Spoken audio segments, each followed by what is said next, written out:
जो अध्याय परमेश्वर वो यूहन्ना रचित सुसमाचार अध्याय 5 का वचन 14 हम देखेंगे।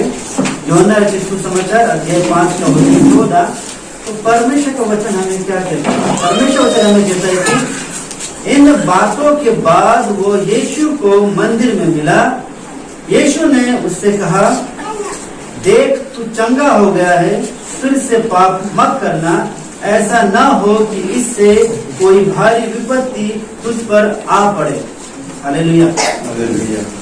वचन 14 कि इन बातों, अगर इससे पहले आगे जाने से पहले परमेश्वर का वचन इसको पूछने पहले इससे पहले का जो थोड़ा सा घटना जो हुआ, हम लोग बाइबल में बताता है कि एक रोगी था और रोगी उसके साथ कई और रोगी भी थे।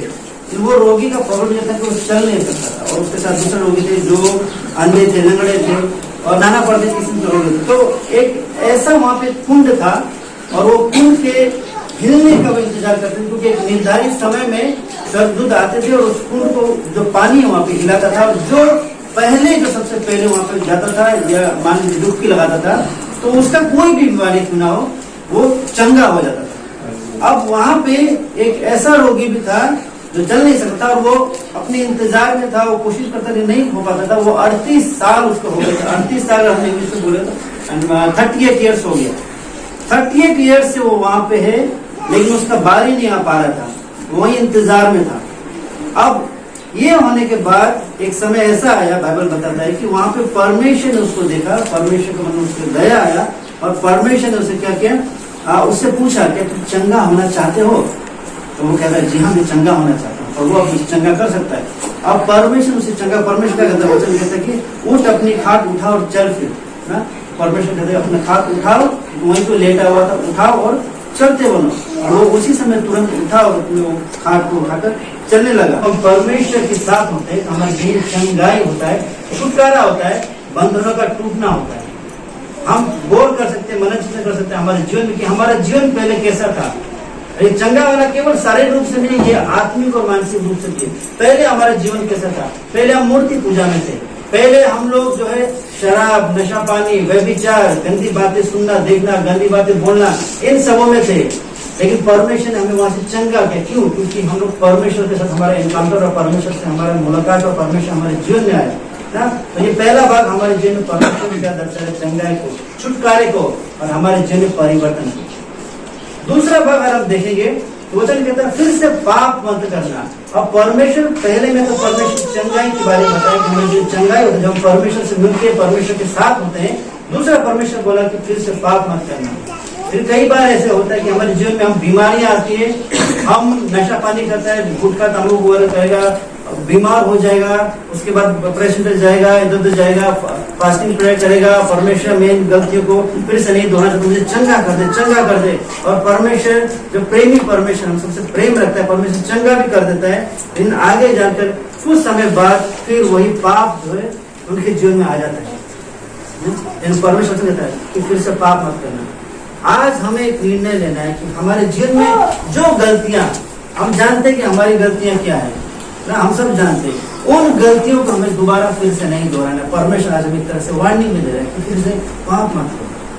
कई बार ऐसे होते हैं कि जो व्यभिचार कर रहे होते हैं, परमेश्वर को जान गए, परमेश्वर आज में आ गए, दूसरे बात फिर व्यभिचार करने, हालांकि उन्होंने शरीर से व्यभिचार नहीं किया, उन्होंने अपनी आंखों के द्वारा भी व्यभिचार कर दिया। कई ऐसे पाप होते हैं जो हम जानते हैं हमारे अंदर में क्या है, हमें उन्हें दोहराना नहीं है। जब हम परमेश्वर के राज्य में आ जाते हैं, जब हम परमेश्वर के साथ मिल जाते हैं, जब हमारा संबंध परमेश्वर के साथ रहता है। यहाँ पे पहली बार जब मैं आया था तब एक उदाहरण दिया था एक ऐसे शख्स का जिसके जीवन में जब परमेश्वर कार्य किया और परमेश्वर उसके साथ था, वो भी परमेश्वर के साथ था और उसे पाप करने का मौका मिला, उसने पाप नहीं किया, परमेश्वर उसे बचाया, वहां से भागा।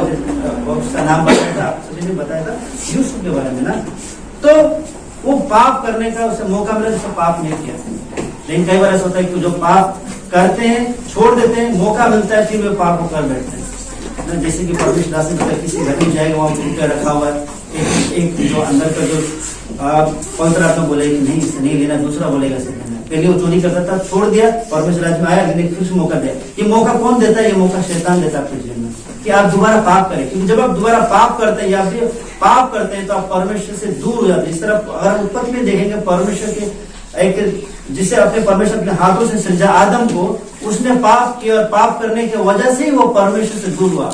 आज परमेश्वर हमें बता रहे कि पाप फिर से मत करना। जब आप परमेश्वर के राज्य में आ चुके, जब आप मसीह बन चुके, जब आप विश्वासी बन चुके, तो आपके जीवन में दोबारा से फिर वही गलतियां नहीं दोहरानी चाहिए, नहीं होना चाहिए। अगर आप दोबारा से फिर वो गलती को करते हैं या दोहराते हैं तो यानी कि आप नाम मात्र के मसीह, और जब न्याय होगा तो परमेश्वर आपको कहेगा मैं तुम्हें नहीं जानता ना? अब तीसरे भाग में अगर चलेंगे तो वचन कहता है ऐसा ना हो कि इससे कोई भारी विपत्ति तुझ पर आ पड़े। यानी कि जो परमेश्वर हमें दोहराना चाहते हैं, चेताना चाहते हैं और समझाना भी चाहते हैं कि अगर आप दोबारा फिर से वही गलती करते हो तो आपके जीवन में विपत्ति आएगी। वो विपत्ति आपका शारीरिक तो हो गया होगा, आत्मिक रूप से वो विपत्ति आपके जीवन में आएगी और आप बैक स्लाइड हो जाओगे। कई बार देखा हुआ कितने ऐसे विश्वासी होते हैं जो परमेश्वर राज्य में आ जाते हैं, प्रभु प्रभु कहते हैं, लेकिन एक समय ऐसा आता है कि वो बैक स्लाइड हो जाते हैं। मैंने कितने देखा है ऐसे लोगों को जो परमेश्वर राज्य में आते हैं, प्रार्थना करते हैं, लेकिन एक समय वो हो जाते हैं वो बैक साइड हो जाते हैं। क्यों? क्योंकि दोबारा उन्हीं गलतियों को दोहराते हैं। तो परमेश्वर हमें क्या बता रहे हैं कि दोबारा गलतियों को ना करें, इससे एक भारी विपत्ति आपको जीवन में आ सकती है। वो विपत्ति शारीरिक तो हो गया होगा, वो आत्मिक भी होगा और आप परमेश्वर राज्य से पिछड़ जाओगे, बैक साइड हो जाओगे और आप कहीं के नहीं रहोगे। सच कह रहा हूँ, क्योंकि परमेश्वर आपको जाने, क्योंकि हमारा जो मेन गोल है, हमारा जो मेन एम है वो परमेश्वर के राज्य में हमारा मौका मिलना या परमेश्वर राज्य में हमें रहना, स्वर्ग राज्य में हमें रहना। हर एक विश्वासी के ये एम जो हम ये होना चाहिए। तो उसके लिए हमारे जीवन में परमेश्वर का डर भय होना बहुत जरूरी है। और डर भय जब हमारे जीवन में होगा, और डर भय का मतलब ये नहीं कि आप जो है कांपते रहोगे या घबराते रहोगे, नहीं। एक उदाहरण के तौर पर अगर मैं बताऊं कि जब एक पिता का साथ जो बच्चे का रिलेशन होता है, तो एक बच्चा अपने पिता का डर भय मानता है। जैसे मेरा बेटा या किसी का भी वो अपने पिता का डर भय मानता है, तो क्या उसके सामने दिन रात कांपते रहते नहीं? एक वो डर भय में एक रेस्पेक्ट है, आदर, एक सम्मान है। तो वही डर भय हमारे जो हर विश्वासी जन होना चाहिए, एक आदर का भय, एक रेस्पेक्ट का भय, एक सम्मान का भय। ये है। अब थोड़ा सा समय लेगा, उसमें वचन एक बोलता है। अगर हम देखेंगे एक और वचन आपको बोलेगा, वही यूहन्ना से, यूहन्ना का अध्याय 5 का 25 में अगर आप देखेंगे तो वचन हम यह कहता है, मैं तुमसे सच सच कहता हूँ वो समय आता है और अब है जिसमें मृतक परमेश्वर के पुत्र का शब्द सुनेंगे और जो सुनेंगे वे जिएंगे। हालेलुया। ये वचन कहते मैं तुमसे सच सच कहता हूँ, वो समय आता है और वो समय अब है। मेरे भाई बहनों, परमेश्वर का राज्य निकट है, परमेश्वर राज्य निकट है। और परमेश्वर राज्य निकट होने का सबसे बड़ा उदाहरण ये कि आज सताव हो रहे हैं। आप देख सकते हैं, सुन सकते हैं, नाना पर के जगह में सताव हो रहे हैं, और ये सताव एक बहुत बड़ा चिन्ह है परमेश्वर के राज्य का आने का। तो वचन कहता है कि तुमसे सच सच कहता हूँ कि वो समय आता है और अब है, और यकीनन यही है वो समय जिसमें मृतक परमेश्वर के पुत्र का शब्द सुनेंगे। मृतक यहाँ पे मृतक किसे कह रहे हैं? यहाँ पे मृतक वो है जो परमेश्वर के राज्य से अनजान है, जो नहीं जानते, जो आत्मा मरे हुए, वे भी सुनेंगे परमेश्वर के राज्य के बारे में, परमेश्वर के बारे में। लेकिन जो सुनेंगे और सुनने के बाद उसका मनन चिंतन करेंगे, उसको अपने जीवन में उतारेंगे, वही परमेश्वर के राज्य में आगे बढ़ेगा। और वचन कहता है और सुनेंगे और जिएंगे। यानी कि जो सुनेंगे और अपने जीवन में ग्रहण करेंगे वही जिएंगे, और हमारा जीना परमेश्वर के राज्य में। ये समय आ चुका है। और अगर आप सुनते हैं और सुन करके केवल आप इधर सुन ले, इधर से निकाल दिया, परमेश्वर दो का इधर से नहीं, इधर से लेकर इधर जमा करने के लिए दिया है। तो हम अगर सुनेंगे और ग्रहण करेंगे तभी हम जिएंगे। और परमेश्वर चाहते हैं कि हम जिए। परमेश्वर चाहते हैं, जिस तरह परमेश्वर 38 वर्ष से रोगी को चंगा किया, क्योंकि परमेश्वर चाहते हैं जिए और आगे बढ़े। और परमेश्वर से चेताए भी कहा कि दोबारा ऐसी गलती मत करे। हो सकता है उसके जीवन कोई पाप होगा, परमेश्वर को वार्निंग दे कि पाप दोबारा मत कीजिए। और आप उस पाप को लेकर आगे बढ़ते हैं तो आपका पतन निश्चित है।